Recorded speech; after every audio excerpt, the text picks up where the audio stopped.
What's going on, ladies and gentlemen? Welcome back to another Solo Leveling Arise video. Alright guys, this is it. This is going to be a spoiler alert right now. Before you start this video, before you continue, I'm going to be talking about all national level hunters, who they are, what they do, what their powers are, a little bit of history about them, a little bit of lore. So it's going to dive into a little bit of spoiler territory. So if you don't want to watch this, please stop. The reason why I want to cover this is there has been a lot of controversy, obviously, with the Cup of Reincarnation happening and the Cha being introduced for a 1-year anniversary, and everybody really wants specific national level hunters to come out. So we're going to talk about who's left in the game, when we should probably expect them. Again, that's theoretical on my end, and kind of what they're all about. Okay, so before I go into this, we're going to give you a little bit lore of what a national level hunter is and what makes them so special. So, just a little history, all right? And again, there's spoiler territory, but this history here has already been documented in the Thomas section of the game, in the secret library. You're more than welcome to go watch it. So there are a couple national level hunters. Of course, Thomas Andre, Christopher Reed, Liu Zhigang.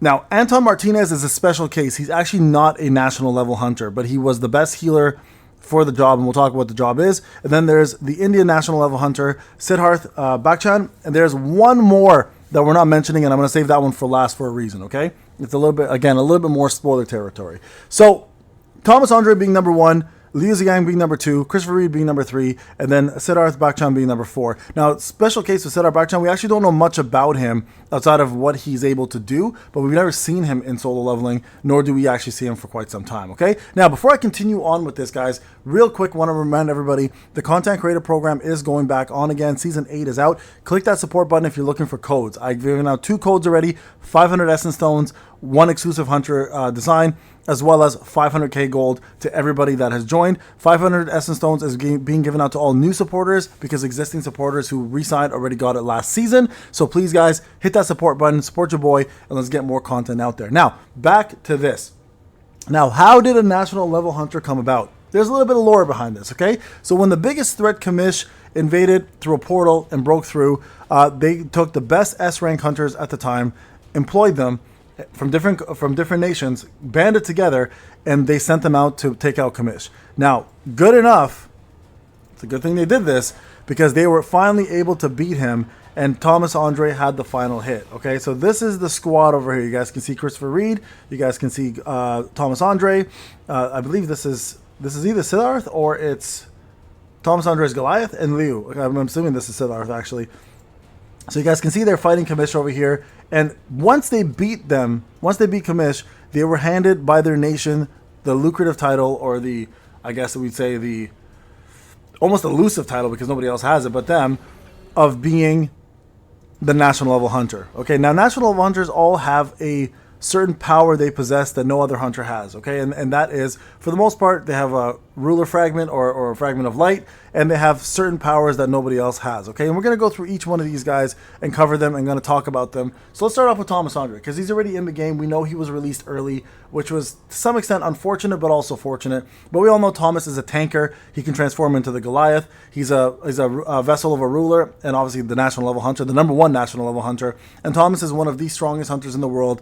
And is absolutely feared and respected with everybody. And the unique thing about him, even though he's American, he doesn't really have loyalty to America, but more himself and his guild, the Scavenger Guild. Okay, so he's the most renowned national level hunter, and this is why his popularity is so much. Plus, we get to see most action from him over any other national level hunter in the manhwa. Now, things that he possesses, of course, he's a master of hand-to-hand combat. We see that, especially when he skirmishes with a couple of people, specifically main characters. He has incredible strength and is crazy durability with his Goliath. He is a tanker. He takes a couple punches from SJW, Sun Jinwoo, and survives with relative ease, and is an absolute badass. He has crazy speed for a big boy, and at the same time, he has something called capture, where he can telekinetically pull in objects towards himself and reinforce his own body and stuff. And of course, he has the ruler's authority as well too. He has collapse as well too, where he smashes the ground and it creates a massive shockwave. And then of course he has the ability to create even a black hole, I believe. That's how strong his punches are. So Thomas Andre goes down as the number 1 national hunter for a reason. There's only one hunter eventually that gets better than him. Again, we'll talk more about that when we get there. Now, number 2 Number 2 is an interesting one. All right, number 2 is the one that probably everybody wants out for the 1 year anniversary, but we probably won't get for a little bit while longer, and that's Liu Zhigang. Okay, now we know that he does exist. We know things about him. We know that he's a badass, and I'm gonna just show real quick for you guys a quick like a picture of him, and you guys can see what he's all about. We know he's a handsome son of a bitch, first off. So there he is, a picture of him. He is very, very humble, very cocky at the same time, which is unique in a character, but also doesn't really show all of his powers in the manhwa. I believe you can read that more in the light novel when it's out, but there he is right there. This is the second strongest national level hunter in the world, and also the representative for China. And you guys can see here, he does love using a double sword.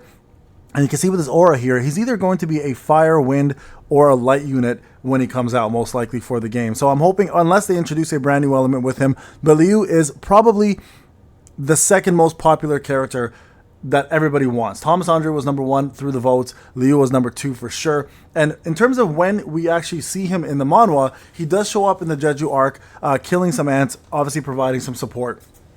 And that's after that we see him, I believe, in a conference talking to Sun Jinu as well too, and realizing how strong he really is. So he is a whole different story. Now he's an expert when it comes down to using swords. He's super fast, super strong. He does also possess quite a bit in terms of power as well, and we're gonna go through some of his powers right now. But what makes him so cool is I think he's so calm, cool, and collected the entire way. Now you have to remember, being a master swordsman is probably going to make him very similar in the game to Kanae, but he is the highest caliber of swordsman. Like, there's nobody that gets even close to him. He has immense speed, of course, being super fast, so we probably expect a super fast character. He has energy slashes that he uses as well that explode and at the swings, and also he has a wide range with his powers as well too, easy wiping out a horde of ants. And I think if you watch further or read further in the manhwa, you can see how much of an impact he has during the giants phase. He has a ruler's authority, of course. He can move things with telekinesis, and he has spiritual body manifestation. So one of the, if not the most sought out character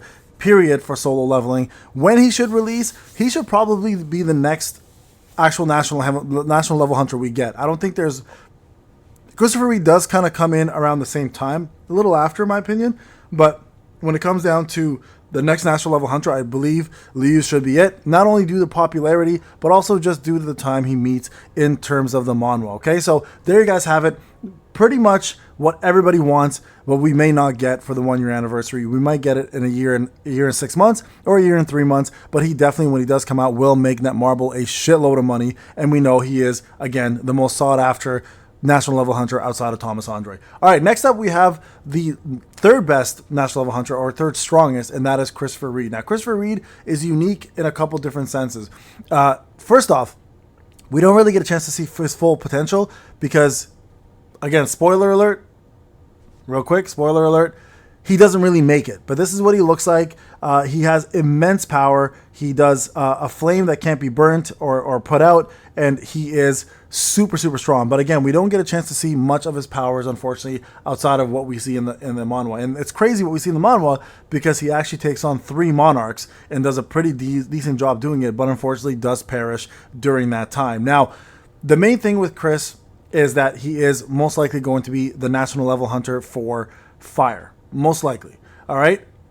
The issue is we never get a chance to, again, see his full potential because of the fact that he had to fight 3 monarchs and didn't make it. But again, he's got the telekinesis, he's got the fire. Chris is able to transform into a one-eyed humanoid monster with flaming light orange hair. The flames he could generate from this ability were so potent that it took 14 S-rank hunters to extinguish them, I believe, after he passed. So, and you guys can see a picture of that right here. And this is what it looked like when he does transform into what I guess you would consider almost like a Goliath form from Thomas Andre. So this is going to be the national hunter that they're probably going to introduce third, and I could see him being more like a, you know, if Leo comes out 1.6 months or 1.5 months, like 1.5 anniversary, we could see him being a 2nd year anniversary or even a 2.5 year anniversary if this game decides to take it that long. So Christopher Reed for sure, the third best level hunter. Now the last one on the list we actually don't know much about until you read Ragnarok.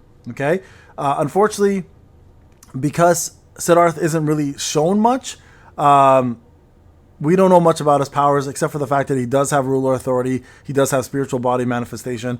They do talk a little bit about him. He did have a hero complex where he just wanted to protect everybody and save everybody like Sun Jinu. But at the end of the day, we don't know much about his powers. Now, he is a character I believe that won't come for at least a couple of years because of his involvement in Ragnarok. Okay, but again, I don't want to go too much into Ragnarok because we're talking about solo leveling, but he would be the 4th strongest national level hunter in the game. Now, there's one more, speaking of Ragnarok, and I'm going to bring this up just because I need to bring this up.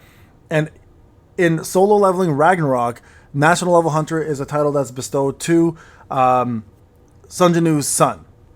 All right, and his son is actually considered the strongest national level hunter of all time because, of course, he has no limits. So we would expect Ragnarok eventually to make an appearance in this game, I would imagine, but I don't think it's anytime soon, and that's really far away. Now, there's one more person that deserves to be in this category but isn't, and that's SJW, Sun Jinu's father, Sung Yil-hwan, right? Now, he is by far, in my opinion, the strongest hunter in the world, even above and beyond the national level hunter status, even though he never achieved it because he was somewhere else completely.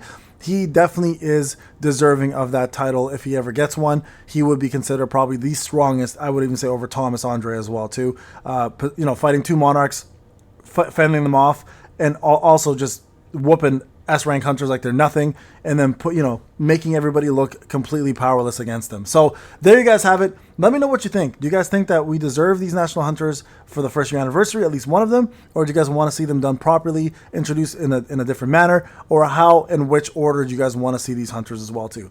Thank you so much for watching, guys. I'll see you guys in the next video. Take care.